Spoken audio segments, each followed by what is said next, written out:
Hola, bienvenidos a 217. Yo soy Alex Carande y estoy aquí con Héctor Pérez. ¿Qué tal estamos? Hola, ¿qué tal, Alex? Pues estupendamente, aquí estamos. Somos dos hombres, te corto, en una misión, que es hablar de Alejandro Kirk y del béisbol mexicano. Hemos visto mucha aceptación en el primer vídeo que hemos hecho, Héctor. Estamos contentos Ujú.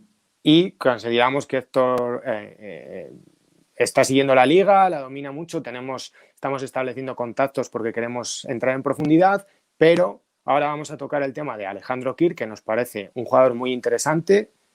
El año pasado los Blue Jays apuestan por él como bateador designado en un partido de playoff, en el partido casi de su temporada, porque afrontaban una serie de playoffs en los que Tampa era claramente el favorito y ellos consideran que para enfrentar a un zurdo como Blake Snell la mejor opción que tienen como bateador designado es Alejandro Kirk.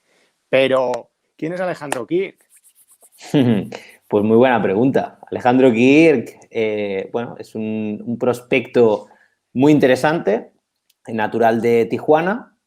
Es un prospecto que sobre todo ha ocupado la posición de catcher, que ha estado, tú conoces mejor el farm system de los Blue Jays y seguramente podrás entrar un poco más en detalle, pero que ha estado y está de hecho ubicado en el top 10, está sexto si no me equivoco. Sí. Y la verdad que es un pelotero, digamos, con unas particularidades físicas que luego entraremos en detalle y las comentaremos un poco más. A ver, el farm system de los Blue Jays, en mi opinión, yo lo tenía un poco infravalorado. Y escuchando últimamente los podcasts de Béisbol América e investigando, es verdad que tienen como el top tier, el primer nivel que sería Nate Pearson, que es uno de los prospectos de lanzador mejores que hay en toda la liga. El año pasado ya dejó claras muestras de ello. Luego, cuando volvió de su lesión, demostró que desde el relevo puede ser absolutamente dominante, pero bueno, el proyecto es que pueda ser el futuro ace de los Toronto Blue Jays. Pero luego tienen ahí una serie de jugadores que probablemente yo no había evaluado en la medida de lo que se merecen, que está ahí, pues tenemos a Jordan Grossians, que yo era un jugador que está más abajo con él de lo que están la mayoría de los evaluadores y por supuesto ellos saben más que yo porque tienen más opciones de verlo, se lo proyecta como un bateador realmente pues muy interesante. Y luego Richardson, el lanzador que ellos obtienen en el traspaso por Marcus Stroman, están muy contentos con el desarrollo que está haciendo y la verdad que establecen ahí un primer nivel de jugadores en los que podemos decir que el farm system de los Blue Jays, aparte de que ya es un equipo muy joven, que está construido pues, por Cabambillo, por Bobby Bichette, por Vladimir Guerrero, que son jugadores jóvenes con mucho futuro, pues realmente tienen piezas tanto para conseguir vía traspaso fortalecer el equipo como jugadores que realmente pueden entrar ahí. Mi teoría es que tampoco puedes meter a todos los jóvenes a jugar a la vez, pero sí que es verdad que en esta segunda parte, ya el segundo nivel de prospectos, podemos considerar que Alejandro Kirk es un bateador, como has dicho, muy interesante y sobre todo recalco esta parte de es un bateador muy interesante. Y ahora ahí me gustaría que profundizaras en esa idea. Sí, a ver, se ha visto, digamos, en este 2020, en una muestra pequeña de partidos, lo que puede llegar a ser Alejandro Kirk y el impacto que tendría en grandes ligas, ¿no? Él es, como decíamos antes, un catcher, unas condiciones físicas un tanto peculiares, Un digamos, barrilete cósmico. podría, podríamos decirlo así, es un jugador bajito y algo pasado de peso, está en unos 120 kilos y 1,75 m, algo así, lo cual, pues para unas condiciones que se requieren en el plato, bueno, tras del plato, parece un poco difícil de pensar o de imaginar en una trayectoria a largo plazo en grandes ligas, pero sí que es cierto que las sensaciones, por ejemplo, que ha dejado a la ofensiva son inmejorables. Estamos hablando de un prospecto que ha pasado de clase A avanzada directamente a Esa es grandes la ligas. clave. Es que es absolutamente espectacular el salto que ha dado, evidentemente fruto del contexto de la pasada campaña, pero la verdad que fue llegar en el mes de septiembre y no, bueno, deslumbró, ¿no? Si no me equivoco, y muy a tu pesar, me parece que fue contra los Yankees que que dio como 4 imparables en un mismo juego, con jonrón incluido, demostrando ya no solo que puede ser un bateador de poder, sino que además está bateando por encima del promedio, con lo cual puede ser una pieza súper interesante para el DH y una amenaza para jugadores como, por ejemplo, Rowdy Tellez. Sí. Ahora le damos una vuelta a eso, pero sí que es verdad que el control de la zona de strike, que ha demostrado a lo largo de su carrera en las menores, puede ser un elemento diferencial, porque yo creo que es por donde la mayoría de los prospectos de élite del tipo Esteban Florial, peloteros que se proyectan de 5 herramientas, se quedan, porque yo creo que se puede decir ya que hay casi 7 herramientas, una el make-up y otra la pitch recognition. O sea, si no conoces la zona de strike, cuando el salto a enfrentar a picheo de élite, picheo MLB, hay jugadores que no son capaces de darlo. Y ahora, evidentemente, se busca mucho el bateador que es capaz de batear con poder, el jonrón, pero este año se ha visto una tendencia que peloteros que tradicionalmente se les ha considerado estrellas, como puede ser el caso de Gary Sánchez, cuando bajan tanto su promedio al bate, ya empiezan a generar serias dudas porque un bajo promedio, exceso de ponches, al final, aunque tengas puntualmente mucho poder, se convierte en un problema. Rowdy Tellez, yo creo que no se puede decir que haya jugado mal esta temporada, pero sí que es verdad que la apuesta por jugar con Alejandro Kirk en un partido de playoff como DH sí que da cierta información. Y luego, a final de temporada, le dieron algunos partidos como catcher que sorprendía porque el contexto de Toronto era competitivo, no es que no estuviera jugando por nada. Se pensaba que tanto Maguire como Jansen pues, tenían un combo de catchers jóvenes sobre los que construir en la posición, que encima, digamos así, es construir barato de cara al futuro y te permite tener una ventana. El problema de los Blue Jays va a ser cuando tengan que renovar a todos estos jóvenes en el mismo timing, que les va a llegar en 3 años, 4, que les tengan que pagar, ahí tendrán un problema. Pero ahora mismo sí que creo que es un equipo que está haciendo una apuesta decidida por gastar. Maguire hace una temporada horrible, le bajan, tiene una cesión opcional todavía, es decir, no tiene el puesto 100% asegurado de cara al año que viene, no es decir, está en una situación de o le mantengo un roster de 26 o le pierdo. Jansen parece el titular, pero tampoco ha bateado. Podemos decir que es un catcher que se esperaba más de él como bateador y que defensivamente sí que ha estado al nivel. Si el equipo es ofensivamente muy bueno, te lo puedes permitir. Y luego hay otros 2 prospectos de los que nos vas a hablar de catcher en el sistema, que no sé si se los puede percibir como una amenaza real para Alejandro Kirk.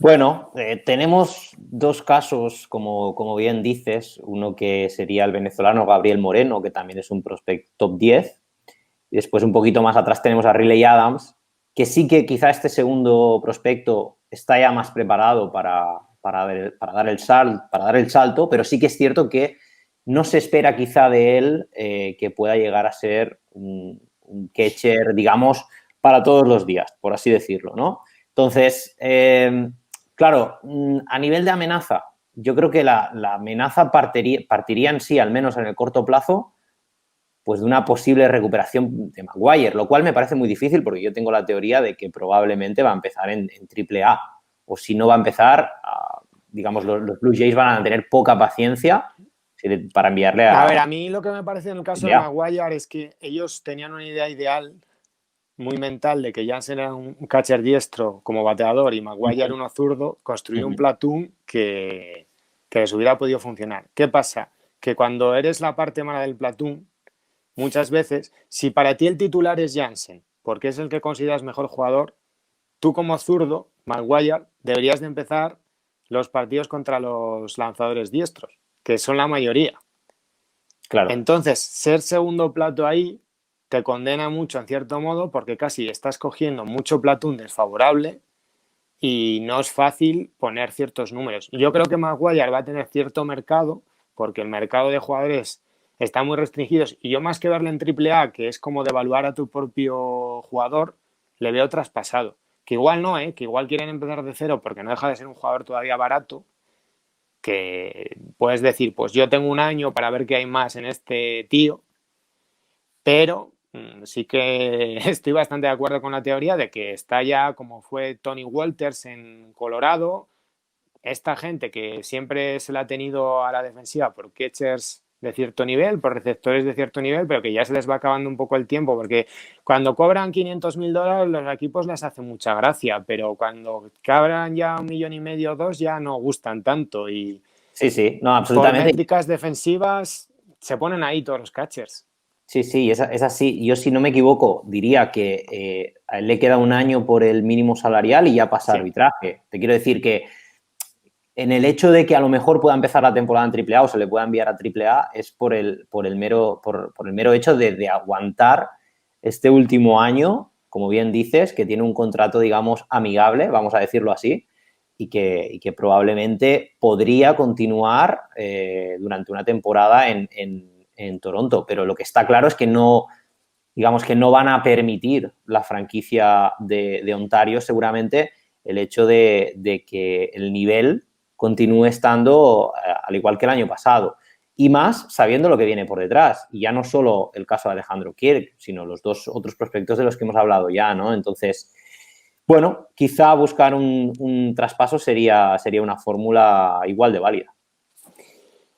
¿Quién tiene los derechos de Alejandro Kirk en la Liga Mexicana?